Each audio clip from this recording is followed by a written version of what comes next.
students, today we will discuss about Article 35A। देखो 1846 में हुई थी ट्रीटी ऑफ अमृतसर, जिसमें ब्रिटिश गवर्नमेंट ने महाराजा गुलाब सिंह को दे दिया जम्मू एंड कश्मीर, जिससे जम्मू एंड कश्मीर एक प्रिंसली स्टेट की तरह एग्जिस्ट करता था। अब प्रिंसली स्टेट होने से क्या फ़र्क पड़ता था? जो भी प्रिंसली स्टेट में रहने वाले लोग थे उन्हें स्टेट सब्जेक्ट्स कहा जाता था, और जो भी लोग ब्रिटिश इंडिया के बाकी प्रोविंसेस में रहते थे उन्हें ब्रिटिश कॉलोनियल सब्जेक्ट्स कहा जाता था। अब जम्मू एंड कश्मीर की स्टेट सब्जेक्ट को रिकॉग्नाइज करने के लिए उनके लिए लीगल प्रोविजंस बनाए गए। ये प्रोविजंस 1912 टू 1932 के बीच बनाए गए थे। जैसे 1927 का हेरिडिटरी स्टेट सब्जेक्ट ऑर्डर, इस ऑर्डर के अकॉर्डिंग जो भी स्टेट सब्जेक्ट्स थे उन्हें right to government office, right to use land, right to own land ये दिया गया था। तो बाकी जो नॉन स्टेट सब्जेक्ट्स थे उन्हें ये राइट अवेलेबल नहीं थे। Article 35A Jammu and Kashmir के लोगों की सिटीजनशिप को डिफाइन करता है। जहां से आर्टिकल 370 आया था, उसी एग्रीमेंट से डॉक्टर राजेंद्र प्रसाद ने 14 में 1954 को एक प्रेसिडेंशियल ऑर्डर निकाला और इसे ऑर्डर से कॉन्स्टिट्यूशन में इंट्रोड्यूस हुआ article 35A। Article 35A Jammu and Kashmir के जो स्टेट सब्जेक्ट्स थे जिन्हें परमानेंट रेजिडेंस कहते हैं उन्हें राइट जो है उनके राइट्स डिफाइन करता है, और ये कहता है कि जम्मू एंड कश्मीर में जो भी एग्जिस्टिंग लॉज हैं जो ये बताएं कि परमानेंट रेजिडेंस कौन होंगे या फिर उन परमानेंट रेजिडेंट्स को क्या स्पेशल राइट्स और प्रिविलेजेस प्रोवाइड होंगे, और बाकी नॉन परमानेंट रेजिडेंट्स पर क्या रिस्ट्रिक्शंस लगेंगे। जैसे परमानेंट रेजिडेंट्स को स्टेट सब्जेक्ट में एम्प्लॉयमेंट के लिए, इमूवेबल प्रॉपर्टी के एक्विजिशन के लिए, स्टेट में सेटलमेंट के लिए और स्टेट गवर्नमेंट से एड और स्कॉलरशिप मिलने के प्रोविजंस दिए हुए हैं। तो article 35A Jammu and Kashmir के परमानेंट रेजिडेंट्स के राइट्स को डिफाइन करता। जम्मू एंड कश्मीर कॉन्स्टिट्यूशन में परमानेंट रेजिडेंट्स के लिए क्या प्रोविजंस हैं? जम्मू एंड कश्मीर का कॉन्स्टिट्यूशन जो कि अडॉप्ट हुआ था नवंबर 17, 1956 को, ये परमानेंट रेजिडेंट्स को डिफाइन करते हुए ये कहता है कि वो लोग जो कि 14 में 1954 को स्टेट सब्जेक्ट थे या जो 10 इयर्स से स्टेट के रेजिडेंट थे और जिन्होंने लॉफुली इमूवेबल प्रॉपर्टी एक्वायर की है वही होंगे परमानेंट रेजिडेंट। अब देखो, अब आर्टिकल 35A और 370 की वजह से बाकी स्टेट्स और जम्मू एंड कश्मीर में क्या डिफरेंसेस थे।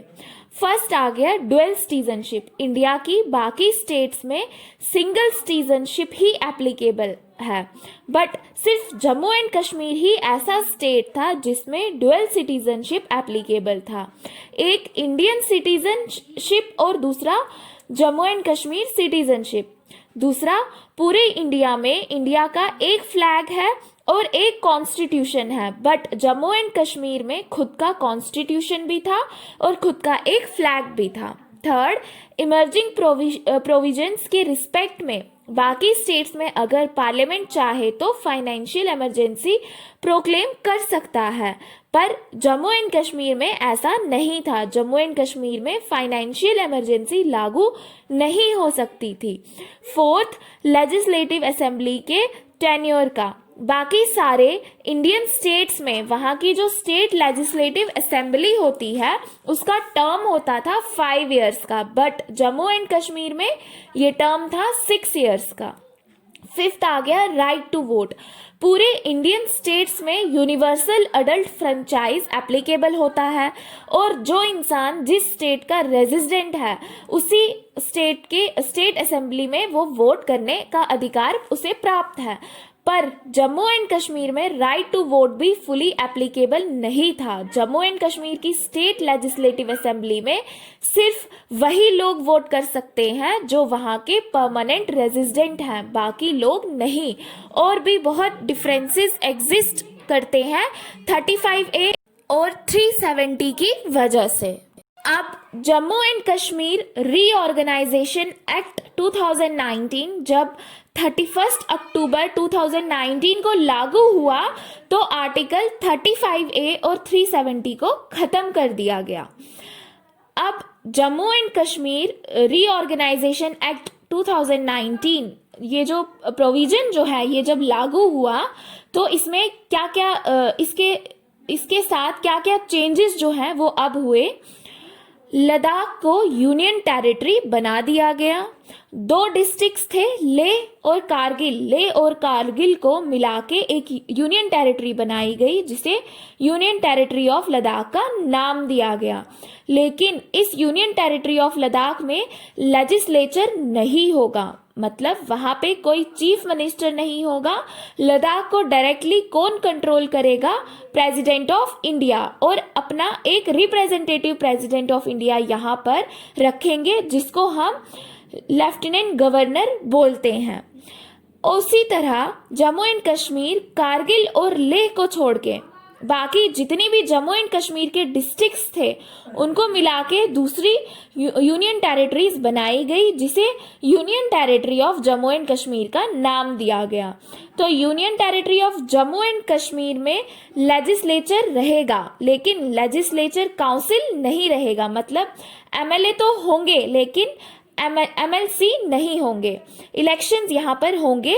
जो काउंसिल ऑफ मिनिस्टर्स रहेंगे वो 8 रहेंगे और उनके ऊपर एक चीफ मिनिस्टर रहेंगे और यहाँ पे लेफ्टिनेंट गवर्नर रहेंगे, सेम जैसे दिल्ली में होता है। और इसमें जो लेजिस्लेटिव असेंबली की सीट्स होंगी वो होंगी 107।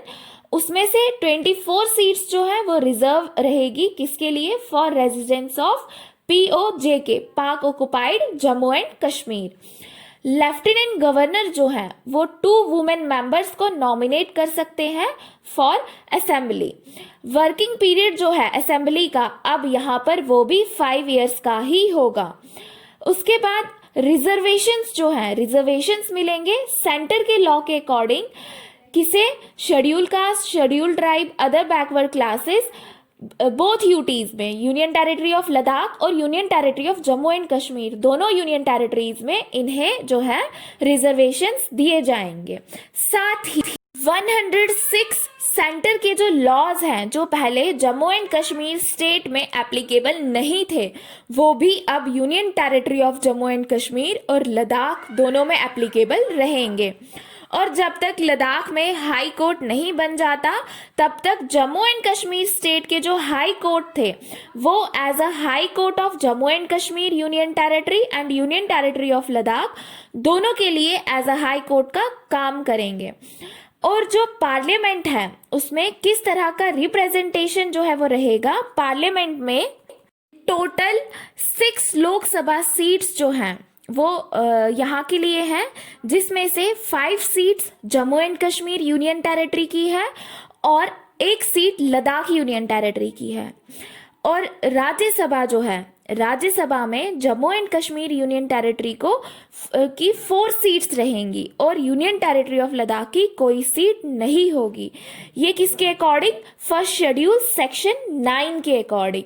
तो ये था कि जो जम्मू एंड कश्मीर में रीऑर्गेनाइजेशन एक्ट 2019 लाया गया उसके अकॉर्डिंग जो है क्या क्या चेंजेस जो है वो यहाँ हुई हैं।